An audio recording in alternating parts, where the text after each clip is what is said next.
बड़े ही फिल्मी अंदाज में कहता है, रिश्ते में तो मैं तुम्हारा बाप लगता हूँ, लेकिन मेरा नाम है शहंशाह। ऐसा कहते ही पॉकेट से कट्टा निकालता है और अनीस पे तान देता है।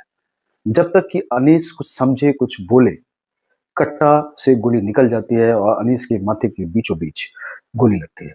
अनीस गिर पड़ता है और दो बाइक सवार तेजी से भाग जाते हैं और अनीस को देखने वाला कोई नहीं।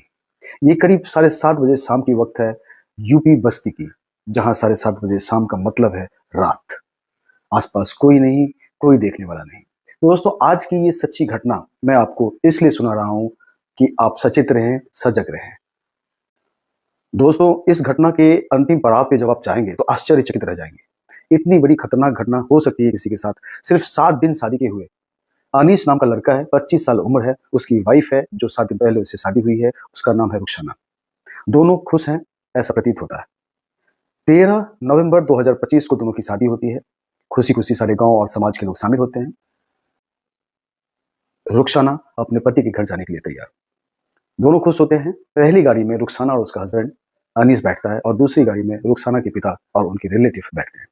दोनों गाड़ी चल पड़ती है। गाड़ी चलते ही एक बाइक वाला, दो बाइक वाला, बेसिकली दो लोग होते हैं बाइक के ऊपर, उनके पास पास आते हैं। यहाँ कुछ समझ में नहीं आता, गाड़ी चलती रहती है। गांव क्रॉस करने के बाद वो बाइक वाला दूसरी बार अटेम्प्ट करता है इस तरह कि वो ओवरटेक करना चाहता है, लेकिन गाड़ी वाले थोड़े परेशान होते हैं। गाड़ी ड्राइवर, गाड़ी चालक थोड़े परेशान होते हैं, लेकिन वो उसको भी नजरअंदाज करते हैं। तीसरी बार वो बाइक वाले इनको ओवरटेक करते हैं और तीसरी बार इनको गाली देते हुए इनको इनको थ्रेट करते हैं। जब बाइक में बैठे हुए दो व्यक्ति तीसरी बार इन्हें थ्रेट करने की कोशिश करते हैं तो ड्राइवर को ये महसूस हो जाता है कि कुछ बात है। पीछे की गाड़ी से रुखसाना के पिता पहली वाली गाड़ी के ड्राइवर को कॉल करते हैं और उसे बताते हैं कि हो सकता है कि हमने ओवरटेक किया हो या उसने ओवरटेक किया हो, उसको बुरा लगा हो, गांव का व्यक्ति हो, वो उसको ईगो पे ले लिया हो, आपको इससे कोई मतलब नहीं, आप चलते चलो। ड्राइवर गाड़ी को और तेज करता है, बाइक वाले पीछे छूट जाते हैं और अनीस के घर गंतव्य स्थान तक गाड़ी पहुंच जाती है। 20 नवंबर 2025 शाम का वक्त, लगभग 7:30 बजे एक गोली की आवाज सुनाई पड़ती है। आसपास सन्नाटा होता है, लेकिन तभी उधर से एक दुकानदार जो अनीस के घर के पास का ही रहने वाला है, उस तरफ से वो क्रॉस कर रहा होता है।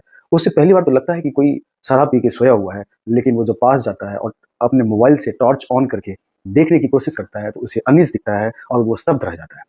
वो चिल्लाने लगता है, जोर-जोर से लोगों को बुलाने लगता है कि ये बहुत बड़ा हादसा हो गया है, आप सब आइए। सब लोग पहुँचते हैं, गाँव वाले इकट्ठे हो जाते हैं, लगभग 50-70 लोग इकट्ठे हो जाते हैं और कोलाहल मच जाता है।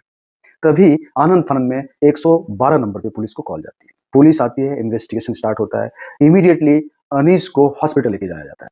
दर्शन नगर अयोध्या कॉलेज जब तक कि अनीस पहुँचे, उसकी मौत हो जाती है। जब वो पहुँचता है तो डॉक्टर उसे मृत घोषित कर देता है। 20 तारीख की रात को पुलिस मुस्तैदी से इसकी छानबीन कर रही है। सीडीआर डिटेल्स निकाला जा रहा है, सीसीटीवी फुटेज खंगाला जा रहा है, गाँव के आस-पास के लोगों से पूछताछ हो रही है। दरअसल अनीस मुंबई में एक प्राइवेट जॉब करता है और सीधा-साधा लड़का है। उसकी कोई बैक हिस्ट्री नहीं है, उसका किसी से कोई दुश्मनी नहीं है, इसलिए गाँव वाले भी हतप्रभ होते हैं और पुलिस वाले भी आश्चर्य में होते हैं कि इसको कि कौन मार सकता है। कभी पुलिस वाले तो पुलिस वाले ठहरे, उनका दिमाग चलता है और वो सोचने लगते हैं कि हो सकता है कि उसके किसी घर का कोई व्यक्ति ही इसमें शामिल हो। इसी चक्कर में पुलिस सबसे पहले सबके कॉल डिटेल्स चेक करना शुरू करती है, रैंडम तरीके से, प्रत्येक व्यक्ति का, और जो पत्नी होती है रुखसाना, उसका भी।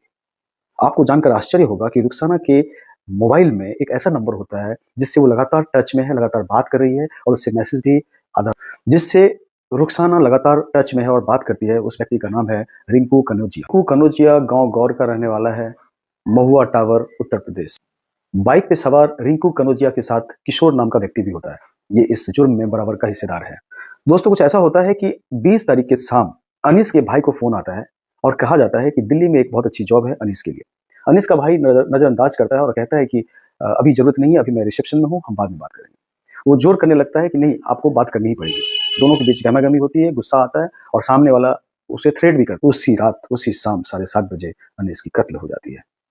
दोस्तों दोस्तों 2 घंटे के अंदर पुलिस इस मैटर को एक्सपोज कर देती है। अब ये कोर्ट में है, इसके ऊपर चार्जशीट बन रही है।